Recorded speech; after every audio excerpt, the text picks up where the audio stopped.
अगर तुम सच में सुंदर हो तो इस जंगल से गुजरो। जो भी तुम्हें रोके उसे अपनी दया दिखाओ। केवल तभी तुम आगे बढ़ पाओगी। और फिर ऐश्वर्या अकेली उस भयानक जंगल में चल पड़ी।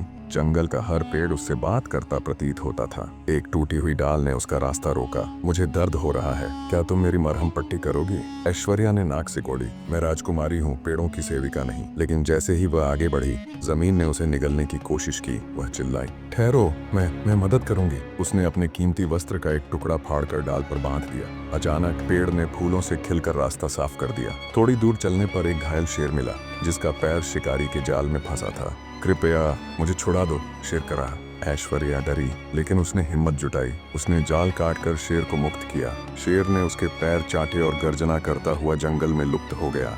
शायद सुंदरता सिर्फ चेहरे में नहीं बल्कि कर्मों में होती है, ऐश्वर्या ने स्वीकार किया। तभी माया प्रकट हुई। पहली परीक्षा पूरी, लेकिन अभी तुम्हारी असली परीक्षा बाकी है। माया ने ऐश्वर्या को एक विशाल किले के सामने खड़ा कर दिया। इस किले में तुम्हारी सबसे बड़ी चुनौती छुपी है, जाओ उसका सामना करो। किले के भीतर एक विशाल दानव खड़ा था, जिसके 100 हाथ थे और हर हाथ में एक अस्त्र। तुम कौन हो? ऐश्वर्या ने डरते हुए पूछा। दानव हंसा, मैं तुम्हारा अपना घमंड हूँ। जिस ताकत पर तुम्हें गर्व है वह तुम्हारी सबसे बड़ी कमजोरी है। ऐश्वर्या ने अपनी तलवार उठाई, लेकिन दानव ने उसे हवा में ही पकड़ लिया और तोड़ डाला। तुम मुझसे नहीं जीत सकती। ऐश्वर्या ने आंखें बंद की और अर्जुन की बात याद की। शक्ति का सही उपयोग करो। उसने अपनी तलवार फेंक दी और दानव से कहा, मैं हार मानती हूँ, तुम जीत गए। अचानक दानव का रूप बदल गया। वह एक दिव्य प्रकाश में बदलकर बोला, तुमने सीख लिया, सच्ची शक्ति अहंकार में नहीं विनम्रता में है। माया ने ऐश्वर्या को एक नदी के किनारे ले जाकर कहा, अंतिम परीक्षा, इस नदी में डुबकी लगाओ और जो मिले उसे स्वीकार करो। ऐश्वर्या ने नदी में छलांग लगाई। पानी के भीतर उसे एक जर्जर संदूक दिखाई दिया। उसे खोलने पर उसमें एक टूटा हुआ दर्पण पड़ा था। जैसे ही उसने दर्पण उठाया, उसमें उसका वास्तविक प्रतिबिंब दिखाई दिया। न तो अत्यधिक सुंदर, न ही भयानक, बस एक साधारण युवती। यही सच है, माया ने कहा। सुंदरता और शक्ति नश्वर है, असली महानता दयालुता और विनम्रता में है।